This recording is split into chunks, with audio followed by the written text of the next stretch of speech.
नमस्कार संस्कृता साथियों, मैं पुष्पा यादव आप सभी साथियों का अपने चैनल लक्ष्य संस्कृतम में हार्दिक स्वागत करती हूँ।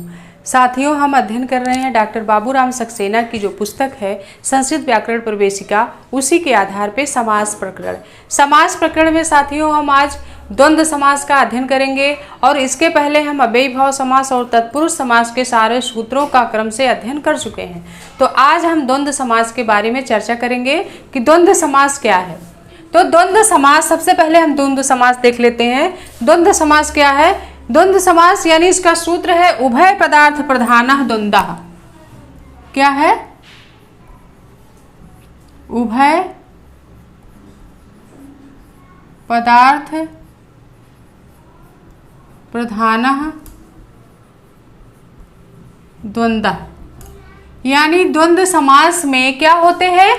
दोनों पद जहां प्रधान होते हैं, उभय मतलब दोनों पद जहां प्रधान होते हैं उसे द्वंद्व समास कहते हैं। अब द्वंद्व समास का जो सूत्र है चार थे द्वंद्वे, हमारी जो पुस्तक है संस्कृत व्याकरण प्रवेशिका पृष्ठ संख्या 257 पे है ये द्वंद्व समास। आप बाबूराम सक्सेना को जब भी बैठा करिए अपने पास जरूर रख लिया करिए। तो बाबूराम सक्सेना पृष्ठ संख्या 257 खोल लीजिए और वहां द्वंद्व समास दिया है।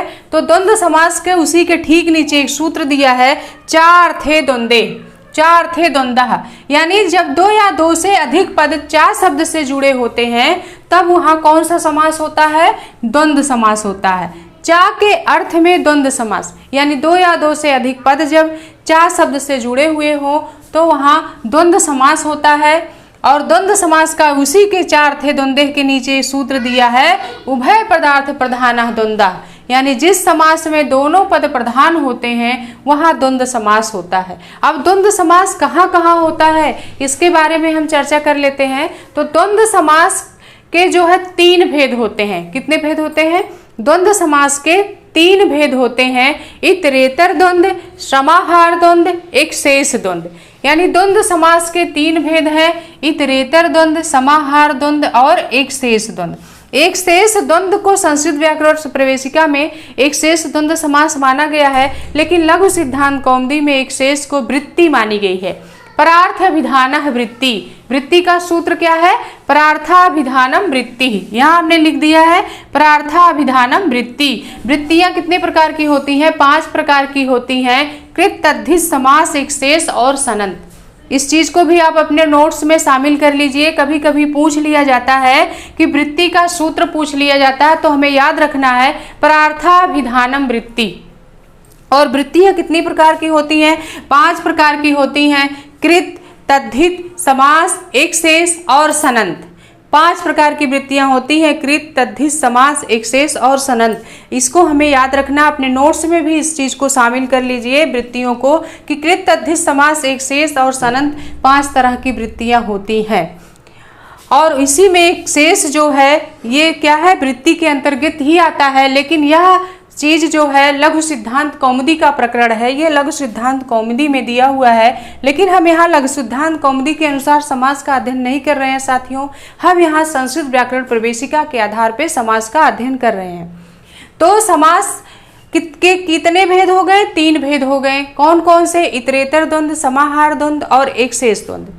अब हम सबसे पहला जो सूत्र है इतरेतर द्वंद्व समास, जो द्वंद्व समास का पहला भेद इतरेतर है, हम इसको देख लेते हैं। इतरेतर द्वंद्व का मतलब होता है, इतरेतर का मतलब होता है इतर इतर, इतर इतर यानी अलग अलग। अलग अलग क्या?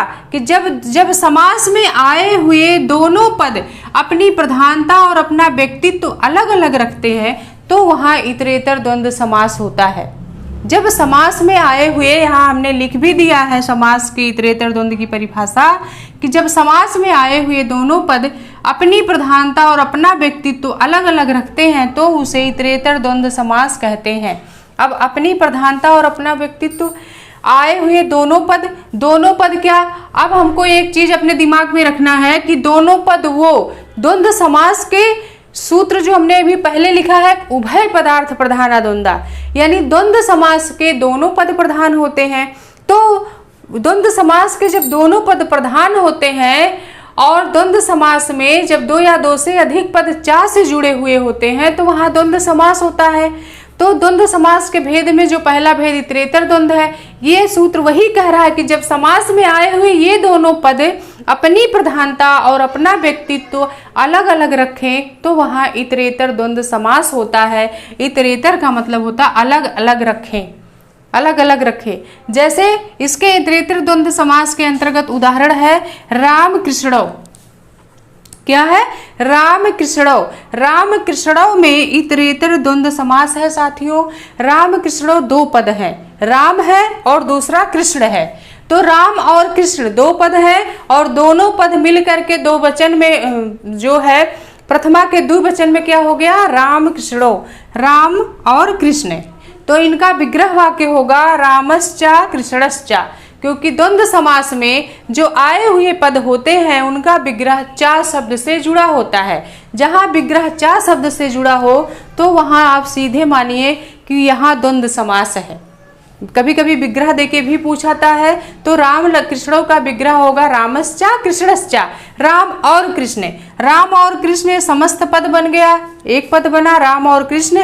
और राम कृष्णों में दो वचन है क्योंकि राम और कृष्ण दो व्यक्ति हैं और इसलिए जो समस्त पद बना लास्ट का पद कृष्णों में प्रथमा का द्विवचन लगा क्योंकि ये दो लोग हैं, इसीलिए द्विवचन का प्रयोग होकर राम कृष्णो हुआ, ना कि राम कृष्णः।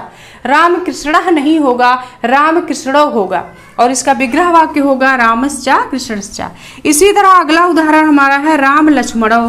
राम और लक्ष्मण, राम लक्ष्मणौ है, राम लक्ष्मणः नहीं है, राम लक्ष्मणौ है। इस चीज को हमें ध्यान रखना है क्योंकि जो हमारा समस्त पद बन रहा है वो दो लोग हैं तो दो वचन में बन रहा है तो दो वचन में लक्ष्मणौ होगा। लक्ष्मणौ में प्रथमा विभक्ति का दो वचन है, लक्ष्मणों में प्रथमा विभक्ति का दो वचन है, इसीलिए जो समस्त पद बना तो राम लक्ष्मणो हुआ और इसका भी विग्रह होगा रामश्चा लक्ष्मणश्चा। और द्वंद्व समास का जो विग्रह वाक्य होता है चा शब्द से जुड़ा होता है। फिर अगला है राम भरत लक्ष्मणाः। राम भरत लक्ष्मणाः, यहाँ जो लास्ट का शब्द लक्ष्मणाः है ये किस वचन में है? बहुवचन में है क्योंकि राम भरत और लक्ष्मण।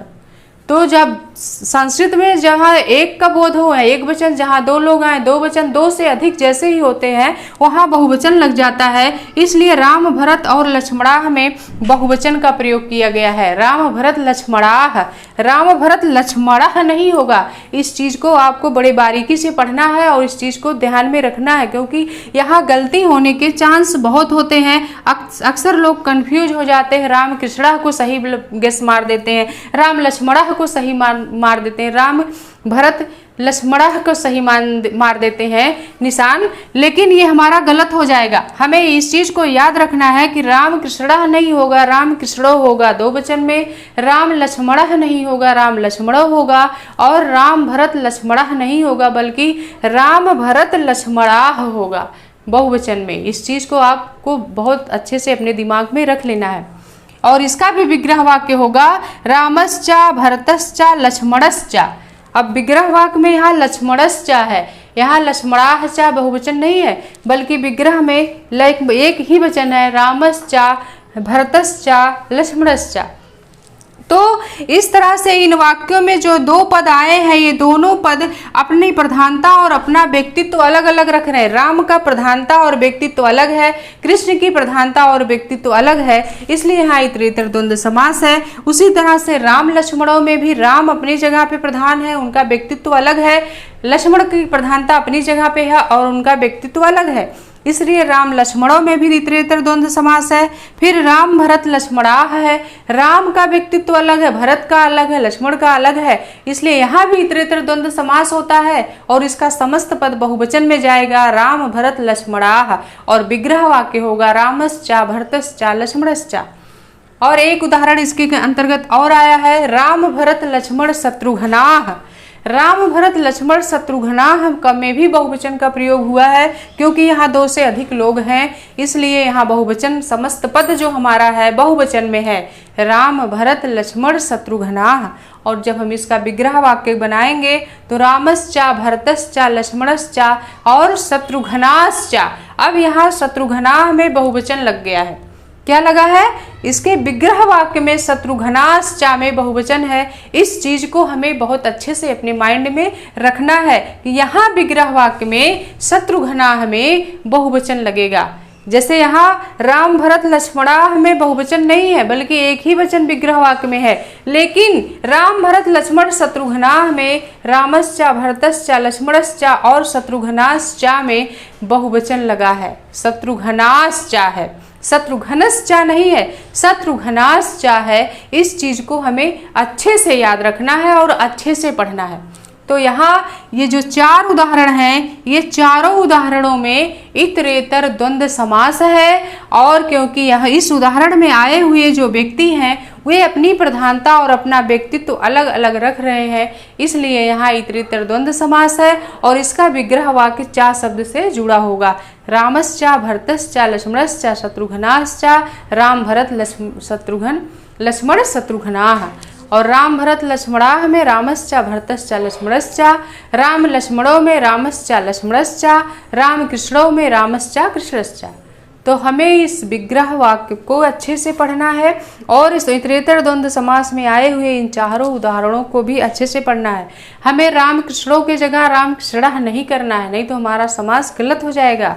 राम लक्ष्मणों समस्त पद बन रहा है, वहाँ हम राम लक्ष्मणः नहीं कर सकते, वहाँ भी हमारा विग्रह वाक्य और समस्त पद दोनों गलत हो जाएगा। राम भरत लक्ष्मणाः है तो हमें राम भरत लक्ष्मणाः ही लिखना है, राम भरत लक्ष्मणश्चा नहीं लिखना है, ना तो टिक लगाना है, नहीं तो हमारा क्वेश्चन यहाँ भी गलत हो जाएगा। और अक्सर इसमें गलतियाँ होने के चांस रहते भी हैं, क्योंकि कन्फ्यूजन में लोग गलती कर देते हैं। तो इस चीज़ को हमें बहुत अच्छे से पढ़ना है, समस्त पद को अच्छे से पढ़ना है, कहाँ दो वचन है कहाँ बहुवचन है, और विग्रह वाक्य को भी हमें अच्छे से पढ़ लेना है। तो ये हमारा द्वंद्व समास है। द्वंद्व समास में जो भेद है, पहला हमने इतरेतर द्वंद्व समास का अध्ययन कर लिया है। अब समाहार द्वंद्व और एक शेष द्वंद्व 2 भेद हैं साथियों। इन दोनों भेदों का हम अगले वीडियो में अध्ययन करेंगे। आज के लिए इतना ही साथियों, फिर हम मिलेंगे। नमो नमः। नमः संस्कृताय।